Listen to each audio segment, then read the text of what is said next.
મહત્વના સમાચાર પર નજર કરીશું। મહત્વના સમાચાર મળી રહ્યા છે તેના પર નજર કરીએ તો વિજય રૂપાણીના નિધન પર રાજકોટની સ્વનિર્ભર શાળા સંચાલકો દ્વારા એક મહત્વપૂર્ણ નિર્ણય કરવામાં આવ્યો છે। આજે રાજકોટની તમામ ખાનગી શાળાઓ બંધ રહેશે તેવો મહત્વપૂર્ણ નિર્ણય કરવામાં આવ્યો છે। આજે અડધો દિવસ રાજકોટ બંધ રહેશે તેવો નિર્ણય કરવામાં આવ્યો છે। શહેરની 600 થી વધારે શાળાઓ બંધ રહેશે તેવો નિર્ણય કરવામાં આવ્યો છે। વિજય રૂપાણીને શ્રદ્ધાંજલિ આપવાનો આ નિર્ણય છે। એક દિવસ શાળા બંધ પાડીને પૂર્વ મુખ્યમંત્રીને શ્રદ્ધાંજલિ પાઠવવામાં આવશે। અમદાવાદ પ્લેન દુર્ઘટનામાં મૃત્યુ પામેલા રાજ્યના પૂર્વ મુખ્યમંત્રી વિજય રૂપાણીની એક તરફ શ્રદ્ધાંજલિ પાઠવવા માટે મહત્વપૂર્ણ નિર્ણય કરવામાં આવ્યો છે। તો આજે રાજકોટના તમામ ધંધા રોજગાર પણ બંધ રહેશે। અડધો દિવસ તમામ ધંધા રોજગાર બંધ રાખીને પૂર્વ મુખ્યમંત્રી વિજય રૂપાણીને શ્રદ્ધાંજલિ આપવામાં આવશે। રૂપાણીના નિધનથી સમગ્ર રાજકોટ શોકમગ્ન જોવા મળી રહ્યું છે। આજે અડધા દિવસ માટે ધંધા રોજગાર બંધ રાખવાની જાહેરાત કરવામાં આવી છે। આજે રાજકોટના વેપારીઓ અડધો દિવસ ધંધા રોજગાર બંધ રાખી પૂર્વ મુખ્યમંત્રીને શ્રદ્ધાંજલિ પાઠવશે। સાથે ખાનગી શાળા અને નગર પ્રાથમિક શિક્ષણ સમિતિની શાળાઓ પણ આજે બંધ રાખવામાં આવી છે। પૂર્વ મુખ્યમંત્રી વિજય રૂપાણીનું જે નિધન થયું છે તેને લઈને શ્રદ્ધાંજલિ પાઠવવા માટે આ મહત્વપૂર્ણ નિર્ણય કરવામાં આવ્યો છે। અડધા દિવસ માટે ધંધા રોજગાર બંધ રાખવાની જાહેરાત કરવામાં આવી છે। ચેમ્બર ઓફ કોમર્સે તમામ વેપારીઓને બંધમાં જોડાવાની અપીલ કરી છે। અડધો દિવસ માટે ધંધો રોજગાર બંધ રાખવાની અપીલ કરવામાં આવી છે। પૂર્વ મુખ્યમંત્રી વિજય રૂપાણીનું અમદાવાદના પ્લેન ક્રેશની ઘટનામાં નિધન થયું છે ત્યારે તેમને શ્રદ્ધાંજલિ આપવા માટે આ મહત્વપૂર્ણ નિર્ણય કરવામાં આવ્યો છે। અડધા દિવસ માટે ધંધા રોજગાર બંધ રાખીને તેમને શ્રદ્ધાંજલિ આપવામાં આવશે। આ સાથે આજે ખાનગી શાળા અને નગર પ્રાથમિક શિક્ષણ સમિતિ દ્વારા પણ મહત્વનો નિર્ણય કરવામાં આવ્યો છે। ખાનગી શાળા અને નગર પ્રાથમિક શિક્ષણ સમિતિની શાળાઓ પણ આજે શિક્ષણ કાર્ય બંધ રાખશે।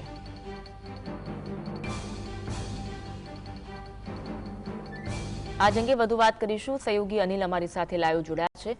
અનિલ, પૂર્વ મુખ્યમંત્રી વિજય રૂપાણીના નિધનથી રાજકોટ શોકમગ્ન જોવા મળી રહ્યું છે। વેપારી એસોસિએશન દ્વારા નિર્ણય કરવામાં આવ્યો છે અડધો દિવસ ધંધો રોજગાર બંધ રાખવામાં આવશે। શાળા પણ બંધ રાખવામાં આવનાર છે।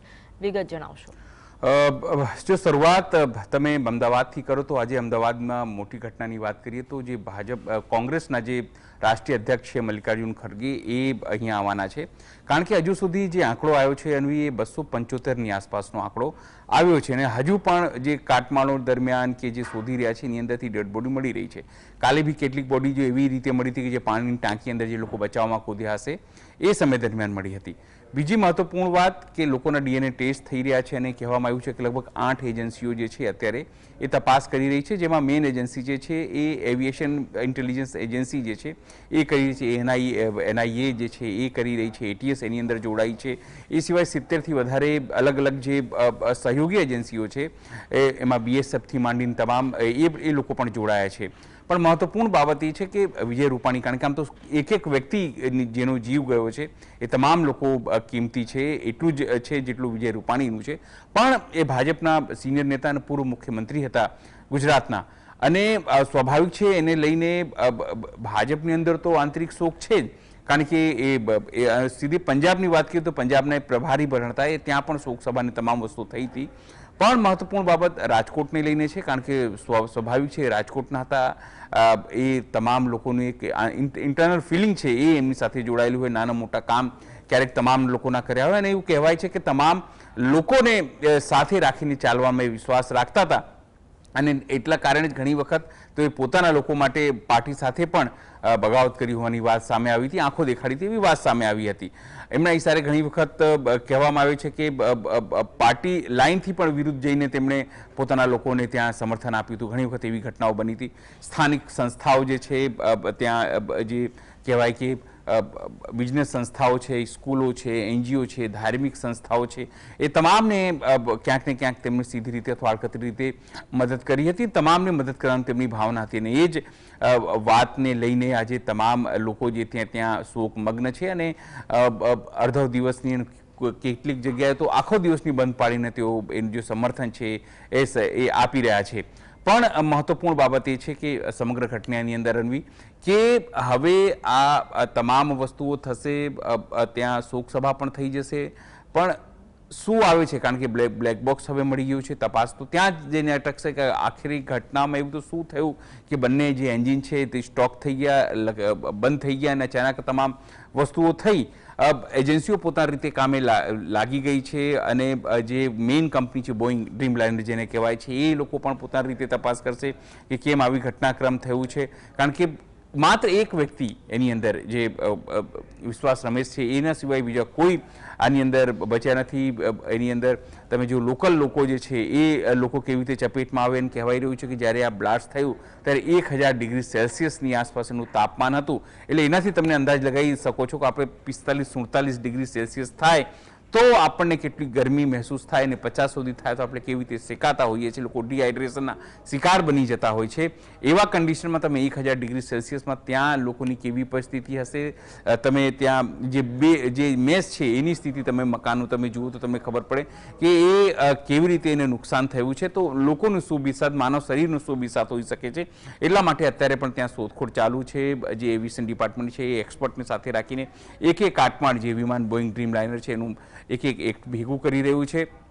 પણ હવે સવાલ એ છે કે ડીએનએ ટેસ્ટ થવામાં કેટલી વાર, કારણ કે ત્યાં જે લોકો છે ત્યાં આવે છે. કાલે પણ આપણે ત્યાં જોયું હતું કે લોકોની એક ફરિયાદ હતી કે તેમને પ્રોપર ગાઈડલાઈન નથી આપવામાં આવી રહી. જે લોકો તો પૂછવા જાય છે ક્યારે મળશે, તમામ વસ્તુ જે છે નથી કહેવામાં આવી રહી.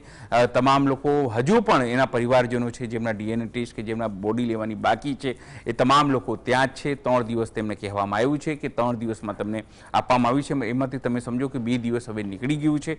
એમાં હવે કઈ રીતે, કારણ કે 5 બોડી છે, કાલે દાવો કરવામાં આવ્યો હતો કે 5 લોકો બોડી જે છે એમાં એક રાજસ્થાન, ગ્વાલિયર અને ભાવનગર મળીને જે છે એમને આપવામાં આવી છે. સરકાર તરફથી, કેન્દ્ર તરફથી, રાજ્ય સરકાર તરફથી, તમામ જગ્યાએથી જલ્દીમાં જલ્દી આ ઇસ્યુ એટલે કે આ ઘટનાક્રમ જે બોડી આપવાની કામ છે એ જલ્દી પતે એના માટેના પ્રયત્નો થઈ રહ્યા છે. તમામ જે ડૉક્ટરો છે, તમામ તંત્ર છે ત્યાં ખડે પગે છે તેવો દાવો કરવામાં આવ્યો છે. એ છતાં પણ કારણ કે પરિવાર છે, જે લોકો છે, જે લોકોએ પોતાના સ્વજનો ગુમાવ્યા છે એમને કમસે કમ એટલી વાત છે કે એમના સ્વજનોને જોવા દેવામાં આવે. કાલે કેટલાક લોકો એવા પણ કહેવામાં આવ્યા હતા, કહેતા દેખાયા હતા મીડિયાની સામે કે જો અમને કમસે કમ પોસ્ટમોર્ટમ રિપોર્ટમાં પોસ્ટમોર્ટમ રૂમમાં જવા દેવામાં આવે તો અમે જોઈને પણ ઘણી વખત ઓળખી શકીએ છીએ એના કપડાથી. પણ સ્થિતિ નથી એવી બોડીની ત્યાં જે રીતે લોકો ત્યાં માર્યા ગયા છે કે જે નિધન થયું છે જે લોકોની, કે તમે ઓળખો, કારણ કે એ બળીને લગભગ ખાક થઈ ગયા છે. એટલે એવામાં ડીએનએ ટેસ્ટ ઇમ્પોર્ટન્ટ છે. કોઈક વ્યક્તિને કોઈ ખોટી બોડી ન અપાઈ જાય અને કાલ ઉઠીને અથવા તો ફ્યુચરમાં અથવા તો ભૂતકાળમાં ઉઠીને કોઈ ઇસ્યુ ઊભા થાય એને લઈને પણ તંત્ર જે છે ખૂબ સાવચેત છે. પણ એટલી વાત જરૂર છે કે તમામ લોકો, ચાહે ગુજરાત હોય ચાહે દેશના લોકો હોય, તમામ લોકો સાથે સદભાવના દાખવી રહ્યા છે. કોંગ્રેસે પણ કાલે શ્રદ્ધાંજલિ કરી. સ્થાનિક સંસ્થાઓ, સ્કૂલો પોતાની રીતે જે કરી રહ્યા છે શ્રદ્ધાંજલિ. પણ વસ્તુ એટલી છે કે જેટલી જલ્દી આ તમામ લોકોને બોડી અપાય તો લોકોની જે ફરિયાદ છે એ દૂર થશે. તંત્રે પણ પોતાની રીતે ખૂબ સંયમ રાખ્યું છે. ત્યાં પોલીસ ડિપાર્ટમેન્ટથી માંડીને બીજી એજન્સીઓ છે ત્યાં કામ કરી રહી છે. એ સંયમ સાથે ત્યાં દાખવ્યું છે. લોકોની પણ જે ફરિયાદો છે એ ફરિયાદો તો છે એ ત્યાં આપણને દેખાઈ રહી છે.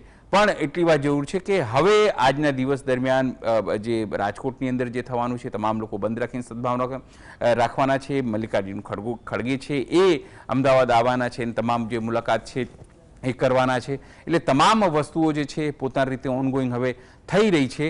પણ હવે જેટલી જલ્દી પતે એ આ તમામ જે લોકોને ડીએનએ જેમની બોડી આપવાનું છે એની રાહ અત્યારે જોવાઈ રહી છે. અને તપાસમાં શું નીકળે છે, એ જે ડીવીઆર મળ્યું છે, એ જે બ્લેક બોક્સ મળ્યું છે એની અંદર શું નીકળ્યું છે, શું નીકળશે કે શું કારણ રહ્યું એ જાણવામાં હવે તમામ એજન્સીઓને પણ રસ છે અને દેશવાસીઓને પણ રસ છે. આભાર અનિલ, જોડાવા માટે અને માહિતી આપવા માટે.